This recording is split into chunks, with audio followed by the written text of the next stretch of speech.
Hi everyone! It's me, Clara Matos. So ito nga po pala yung ganap ngayong araw. Ang gagawin ko po ngayon ay maglinis nga dito sa loob po ng bahay. Kaya naman pagkaalis-alis po ng partner ko ay nagsimula na nga po akong maglinis. Bali tinanggal ko na nga din po pala yung nakakabit dyan na kulay green dati na kortina. Hindi ko na nga po sana bibidyohan kasi nga po tingnan nyo naman yung itsura ko. Sabi ko nga naman po ay videohan ko na nga lang po kasi sayang naman. At pagkasunod ko nga naman po magkortina ay ibababad ko nga po itong kortina na tinanggal ko. At kung nakikita nyo po ay meron po akong saklay-saklay sa balikat ko ng damit. Yan po ay para po kapag babahin po ako. Kasi nga po, kapag po ako ay maglilinis, palagi po akong bumabahin. At ayun nga po, ay ibababad ko nga po muna itong kortina dahil meron po akong gagawin. At habang nga po pala, nagbababad ako ng kortina sa CR, ito naman na baby ko ay kinuha yung phone ko at ayan, nagpa-cute-cute na siya. At habang nga pong binababad ko po yung kortina, ay naglinis na nga po ako dito sa loob ng bahay. At parang nakita ko nga po na madumi na nga po yung electric pan, ay linisan ko na nga po ito. At pagkatapos ko nga po palang matanggal yung alikabok ay pinasok ko nga po kasi nga po gusto niya naman lumabas ng baby ko. Kasi hindi ko na nga lang po muna siya pinapalabas lalo na po kapag sobrang init po ng panahon tapos uupo po siya sa may lupa. Kaya ayun naman po, pagkatapos ko po maglinis ng electric pan ay binuhat ko nga po yung lamesa papunta po doon sa kusina. Kasi nga po, yun po yung lalagyan ko ng jug at yung mga kaldero na pinaghugasan ko. Kasi nga po yung lamesa na yon na kinuha ko ay ginamit po kasi yon maging table ng pag-iinuman ng mga partner ko. Giinom pa ng mga katrabaho ng partner ko. So, ayan nga po, tapos na nga din po ako maglinis dito sa loob ng bahay. So, ayan nga po pala yung resulta. Bale, yung kortina nga po pala ay manipis lang po siya, pero okay na din po muna yan habang nilabahan ko pa lang po yung kortina. Yung kortina na tinanggal ko nga po dyan, yung kulay green po. Kasi kung nakikita nyo po sa mga vlog ko, maganda din pala siya sa mga background. Yung kulay green po yung background. At sa nakikita ko din sa mga ibang bahay, ay maganda din pala siya kapag kulay green yung nasa loob po ng bahay. Yung mga pang-design ganyan. At pagkatapos ko nga po maglinis sa loob ng bahay, ay dito naman po ako dumiretso sa kusina. Bali dyan po pala, natapos ko na nga din po pala linisan niya ang pinanglulutuan namin. At hinugasan ko na nga din po pala yung mga plato na hugasan. At ayan nga po pala yung baby ko, binigyan ko po siya ng pagkain para hindi po siya magpasaway ng pagpasaway habang naglilinis nga po ako. At pagkatapos ay bago ko po ilagay sa may ilalim ng rep, sa may rep yung gatas para hindi po lang gamin. Ay nilagyan ko na nga lang din po muna yung lagayan ng gatas ni baby. Yes, ayan na nga din po yung resulta ng aking paglilinis sa dirty kitchen namin.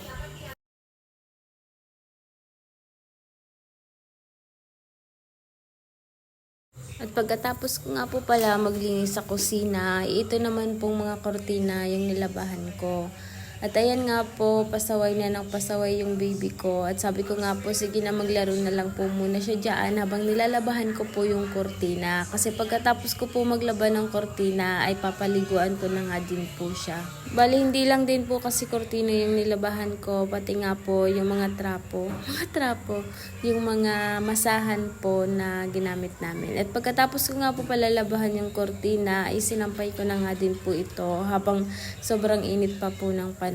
At kung nakikita nyo nga po pala, ay meron pang mga nakasampay. Yan po ay nilabahan po kagabi ng aking partner ng pagka-uwi niya po galing work. So, ayan na nga po yung mga nilabahan namin. At pagkatapos ko nga po pala, ay naligo na nga din po kami ng baby ko. At pagkatapos ay nagtimpla na po ako ng kape at babalatan ko nga po itong kamuting kahoy. At sakto nga po, dumating na nga din po yung mama ng partner ko. At tinanong ko nga po pala ito kung saan po siya pumunta. At ang sabi nga po ay nagsimba nga po sila ni Tito. At dumiretso nga po dito po sa amin para dalawin nga po kami ni baby.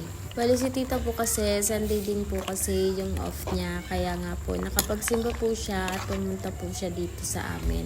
At ayun nga po, nagluto nga po ako ng mauulam namin dahil sabi ko nga po, ay dito na nga lang po siya kumain. At pagkatapos nga po ay naluto ko na, ay kumuha naman po ako ng sili at nilagyan ko po ng patis ng patis para po masarap.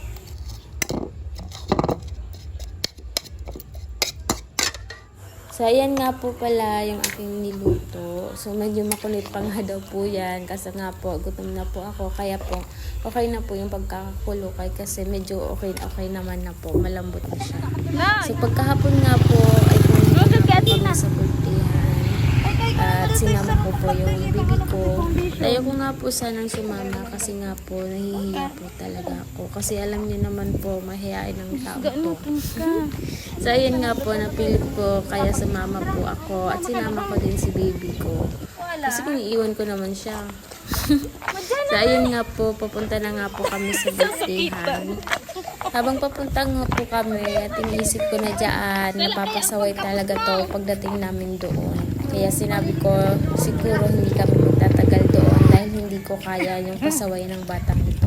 At ayan nga po, kinabit na siya ng mama ng partner ko papunta doon sa birthday-han. At ayan naman, kitang-kita niyo naman yung pagkapasaway niya. At ayan nga po, ayan na po kami papasok doon sa birthday-han na papupuntahan namin. At ayan nga po, pagdating pa lang nga po namin dyan, ay talaga namang tumakbo na siya papunta doon sa mga bata. Wala. Wala. Wala. Wala. Wala. At dyan nga din po pala ay binigay na din po namin ng regalo. At pag yung regalo po na ibinigay, isikita po ng bumili. At ayan nga po, at hindi po talaga napapakali at pasaway pa siya ng pasaway at nangunguha ng laruan ng hindi naman sa kanya at nakikipag-away pa. Kaya talagang ginab din po talaga ako. Kaya naman umuwi na po kami at iyak siya ng iyak dahil hindi nahanap niya po si lolo niya, yung papa po ng partner ko. Kaya ayan, inuwi ko na nga lang din. So ayan lang po muna for today's video. Thank you for watching.